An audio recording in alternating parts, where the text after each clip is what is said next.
politik demokrasi terpimpin. 1. Menuju demokrasi terpimpin. Demokrasi terpimpin dimulai saat terbitnya Dekret Presiden 5 Juli 1959 hingga berakhir pada masa kekuasaan Presiden Soekarno. Istilah demokrasi terpimpin yang digunakan karena dalam pelaksanaan demokrasi saat itu mengandalkan kepemimpinan Presiden Soekarno. Sistem ini berusaha menyetabilkan politik negara sebagai warisan dari demokrasi liberal. Latar belakang Dekret Presiden. 1. Konsepsi Presiden 1957 berisi pembaruan struktur politik bangsa Indonesia dan pembentukan kabinet gotong royong. 2. Wibawa pemerintah hancur karena pergantian kabinet pada masa demokrasi liberal. 3. Muncul desakan memberlakukan kembali UUD 1945. Terbitnya Dekret Presiden. Penetapan UUD 45 harus melalui Badan Konstituente. Isi Dekret Presiden sebagai berikut. 1. Bubarkan Konstituente. 2. Undang-Undang Dasar sementara diganti dengan Undang-Undang Dasar 1945. Yang ketiga, pembentukan MPRS dan DPAS. Situasi politik setelah Dekret Presiden. 1. Dibentuknya Kabinet Kerja.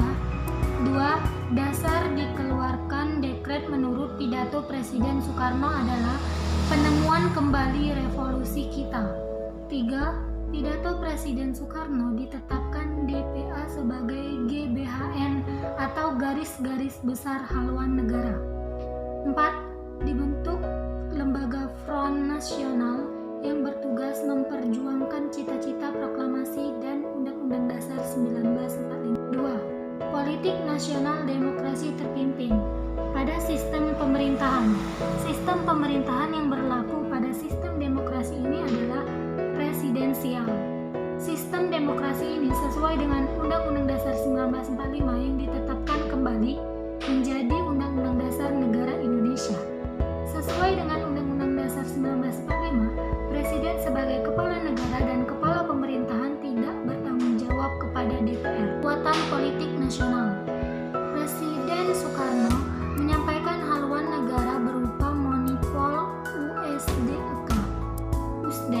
yang berisi 5 gagasan penting yaitu UUD 1945, sosial, demokrasi, ekonomi, dan kepribadian. 3. Pembahasan Irian Barat. Latar belakang masalah Irian Barat yang menjadi pengganjal masuknya Irian Barat sebagai NKRI karena hasil keputusan KBM. Isi dari keputusan tersebut adalah masalah Irian Barat diselesaikan 1 tahun setelah penyerahan kedaulatan. Keputusan tersebut tentunya mengecewakan rakyat Indonesia, dan Presiden Soekarno menegaskan bahwa perjuangan bangsa Indonesia belum selesai sebelum Irian Barat kembali ke pangkuan Republik Indonesia. B. Perjuangan pembebasan Irian Barat. 1. Perjuangan diplomasi. Upaya diplomasi diantaranya melalui konferensi Kolombo dan KAA. Setelah itu, Indonesia mengajukan masalah Irian Barat di sidang umum PBB namun mengalami kegagalan. 2. Konfrontasi politik. Karena gagal di PBB, Indonesia membatalkan hasil KMB. Kemudian oleh Kabinet Ali Sastroamidjojo dibentuk Provinsi Irian Barat dengan ibu kota di Soasio. 3. Konfrontasi ekonomi. Indonesia membatalkan semua utang terhadap Belanda dan melakukan nasionalisasi perusahaan Belanda. Selain itu, Indonesia mengalihkan pasar komoditas dari Rotterdam, Belanda ke Bremen, Jerman. 4. Konfrontasi politik. Tanggal 19 Desember 1961, Presiden mengumumkan Trikora. Isi Trikora: 1. Gagalkan pembentukan negara boneka Papua. 2. Kibarkan sang merah putih di Irian Barat. 3. Mobilisasi umum. Politik luar negeri. A. Politik mercusuar. Politik mercusuar adalah politik untuk mencari kemegahan dalam pergaulan antar bangsa di dunia. Pada politik luar negeri mercusuar, Indonesia membangun fasilitas publik skala besar dan mewah. Di antaranya adalah Monas, Jembatan Semanggi, Masjid Istiqlal, dan Komplek Olahraga Senayan. B. konfrontasi Malaysia. Latar belakang konfrontasi Malaysia adalah Indonesia tidak setuju dengan pembentukan Federasi Malaysia yang dianggap dapat mengganggu kedaulatan NKRI. Dalam konfrontasi tersebut dibentuklah Dimokra yang diisinya 1. Perhebatan ketahanan Revolusi Indonesia. 2. Bentuk perjuangan rakyat Malaysia untuk membebaskan diri dari Nekolim Inggris. C. Indonesia keluar dari PBB. Pada tanggal 7 Januari 1965, Indonesia keluar dari PBB lantaran PBB menerima Malaysia sebagai anggota tidak tetap Dewan Keamanan PBB. Selain itu, Presiden Soekarno menyayangkan PBB yang tidak merombak struktur organisasi. Menurut Presiden Soekarno, mahkota kemerdekaan Indonesia bukanlah keanggotaan dalam PBB, melainkan kemampuan terbang dengan sayap sendiri. Perkembangan ekonomi demokrasi terpimpin. 1. Sistem ekonomi terpimpin. Pada sistem ekonomi terpimpin, pemerintahan berupaya memaksimalkan badan usaha milik negara. Salah satunya yang menjadi konsentrasi pemerintah adalah koperasi, khususnya Koperta atau koperasi tani. 2. Kebijakan pemerintah mengatasi permasalahan ekonomi. A. Membentuk Dewan Perancang Nasional atau Depernas. Pada tanggal 15 Agustus 1959, Kabinet Kerja membentuk Dewan Perancang Nasional dengan tujuan untuk mempercepat pembangunan nasional.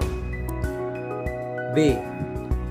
Devaluasi mata uang rupiah. Kebijakan ini ditetapkan pada tanggal 24 Agustus 1959 dengan tujuan meningkatkan nilai rupiah tanpa merugikan rakyat kecil. Nilai mata uang yang awalnya Rp1.000 berubah menjadi Rp10, sedangkan pecahan 100 ke bawah tidak didevaluasi. C.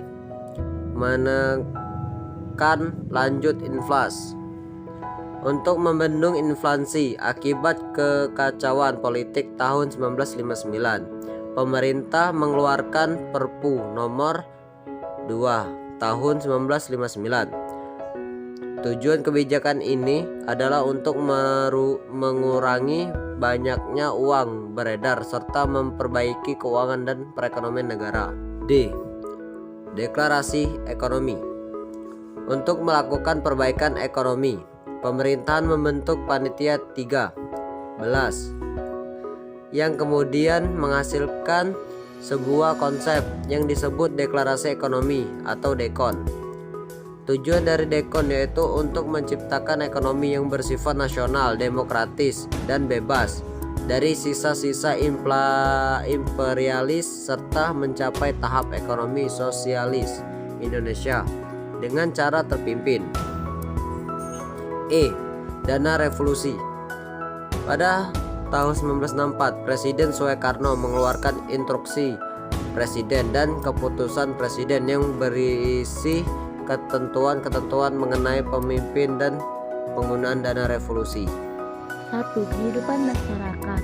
A. Etnis Tiongkok. Pada masa demokrasi terpimpin, golongan Tiongkok memiliki peran besar dalam perekonomian Indonesia.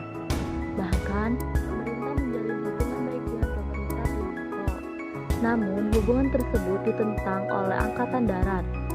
Angkatan Darat berusaha melemahkan hubungan Indonesia dengan Tiongkok dengan melakukan pembatasan terhadap aktivitas masyarakat Tiongkok. Pada masa demokrasi terpimpin, pemerintah menghapus peraturan-peraturan yang bersifat radisial. Bahkan, garis-garis haluan negara atau GBHN menjalin pengembangan modal domestik memiliki pedagang Tiongkok demi pembangunan ekonomi negara. B. Permasalahan sosial masyarakat. Pemerintahan pada masa demokrasi ini dianggap tidak berhasil menyediakan kebutuhan sandang dan pangan bagi masyarakat. Selain itu, biaya kebutuhan hidup juga terus meningkat. Akan tetapi, tidak seluruh masyarakat terkena dampaknya karena hampir setengah penduduk Indonesia pada masa itu hampir melakukan perdagangan barter. 2. Kehidupan budaya. A. Pertentangan lekra dengan manifest kebudayaan.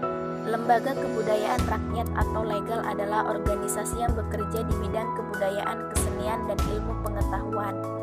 Beberapa cerpen lekra sebagai seni untuk rakyat politik adalah Panglima dan Realisme Sosial dianggap bagian PKI. Pada tanggal 8 Mei 1964, Presiden Soekarno mengeluarkan perintah larangan terhadap manifesto kebudayaan. Soekarno melarang manifest kebudayaan karena dianggap tandingan dari manipul negara. B. Perkembangan pers. Pada masa demokrasi terpimpin, partai politik dari organisasi politik tidak bisa lepas dari peran pers. Manipol atau USDEK yang diperkenalkan Presiden Soekarno sebagai dasar pelaksanaan demokrasi terpimpin dijadikan kebebasan pers semakin terbatas, pers diarahkan menjadi pers terpimpin dan pers manipol. Pemerintah melakukan pemberedelan berita surat kabar yang tidak selaras dengan kebijakan pemerintah. C. Perkembangan arsitektur. Pada periode tahun 1959 sampai 1965, perkembangan arsitektur kota di Indonesia dipengaruhi oleh rancangan arsitektur Presiden Soekarno. Gaya arsitektur Soekarno disebut padu padan yang memadukan beberapa gaya sekaligus. Tentang sistem pendidikan. Ditunggu didikan pada masa demokrasi terpimpin didasari manifesto politik monopol. Pendidikan berbatas manipul harus mengakomodasi kepentingan rakyat Indonesia dan menjadi bagian umum rencana revolusi Indonesia. Dari konsep ini, peran pemerintah begitu dominan dalam menentukan arah kebijakan pendidikan yang menjadi hak kewajiban bangsa Indonesia. Untuk memberikan dasar dalam pendidikan nasional, Sule Alaun Negara pada tanggal 10 Oktober 1960, Menteri Pendidikan, Pengajaran, dan Kebudayaan mengeluarkan Instruksi Nomor 2 Tahun 1959 mengenai pencawardana yang berisi aspek berikut: mengembangkan cinta bangsa dan tanah air, moral nasional, serta keagamaan, mengembangkan kecerdasan, mengembangkan emosional, artistik atau rasa keharusan dan keindahan lahir batin, mengembangkan kerajinan tangan, mengembangkan kesehatan jasmani,